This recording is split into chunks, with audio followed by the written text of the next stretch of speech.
Okay, so today we're going to talk about the coral bark Japanese maple. This is also called the Sangu Kaku Japanese maple, and we are in the state of Georgia, and it is January, so January of 2019. I will show you pictures of what this tree looked like when I first got it in the spring, and then I have pictures of what it looked like in the summer. But I'm going to give you a few tips and information about it. First off, part of the appeal is the winter interest of this tree. You could see that it's a nice coral reddish orange color. It's beautiful, and this actually intensifies as it's in full sun, which it is. It's in full sun in this garden. You can see how healthy it looks because of the color. There's only a few branches that might need to be pruned, but all in all it looks very healthy. I could tell you about how to plant the maple, and essentially you I think right now you can't really see it, but when you plant it, you always want to keep the graft above the ground, and then any root exposure that you see when you get it in the growing pot or wherever you get it from should be exposed, so you don't want to cover it with mulch, especially over the graft line.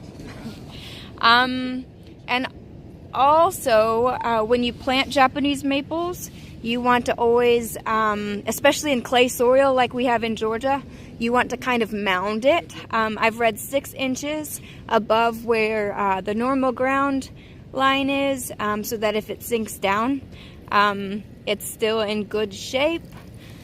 So that's about planting.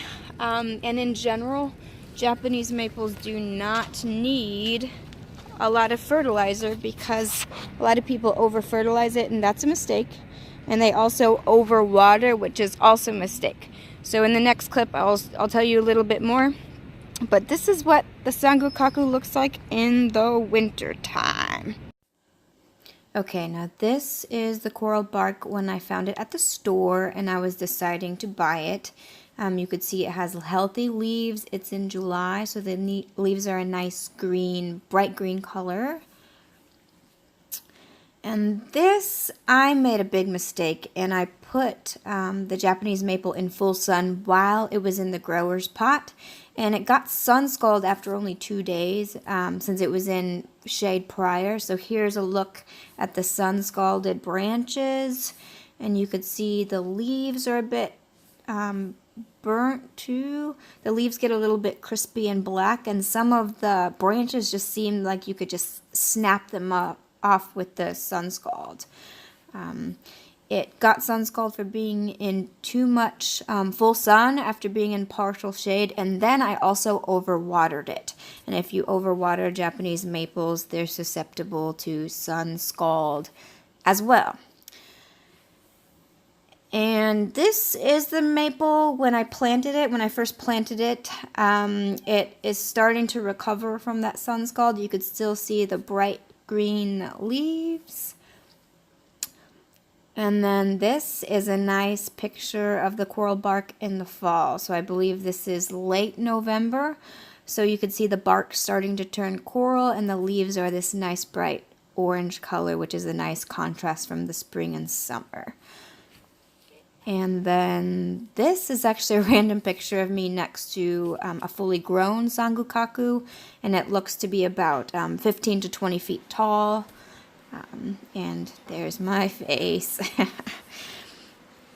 And then we have, this is at a nursery. I found a little bitty coral bark, so it still has nice color to the bark, nice color to the leaves. It's still this really pretty fall color, even when it's a little baby. And then here we go. This is a bigger Japanese maple. I don't remember what the gallon size was, but it's a good sized tree, and it was very beautiful. I'm very partial to the coral bark tree, Japanese maple. Okay, I don't want to repeat myself, but I do want to say that some of my research, my Google research online, has shown pretty wide discrepancies between height width. I think I've seen anywhere from maximum 15 feet tall to 25 feet tall, which is a pretty significant difference. It's still considered a small specimen tree.